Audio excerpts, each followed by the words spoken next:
exactly a new concept. At first, it was really about the coming of an empire. All the human kingdoms on the Icerian continent united under a single crown and a single religion. And in both cases, I can tell you they weren't just playing around. But the end result was there. The Emperor Damocles made humans his sword. It was when His Majesty decided he wanted to extend his influence to the southern lands that sparks began to fly. Because, well, the peoples of the south are beast-like green creatures 8 feet high, all muscle and nerves, with a natural-born talent for war. So, it figures they resisted. Despite besieging their villages, and even though the Imperial army was far better organized, the damned Orcs fought back with savage rage, and their victories were the kind remembered for ages.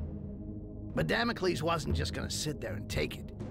Protecting their territory behind a giant wall, the Empire would never give up land, and its ruler wasn't planning on standing pat. With the construction of the wall, the scale of the war began to alarm the neighboring provinces.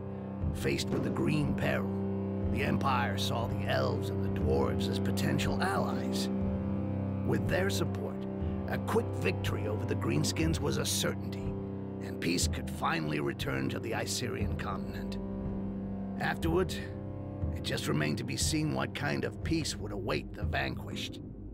Over the decades of conflict, the Orcs were already beginning to figure it out. They were much sought after for their strength and toughness, and so grinding slavery was always going to be the result. Submit or die. Needless to say, for a goblin like me, things were going to be just as bad. We were there to be had like rats in a trap. Yeah, it's not easy being a greenskin on this fucking continent. You got my sympathy if that's your case.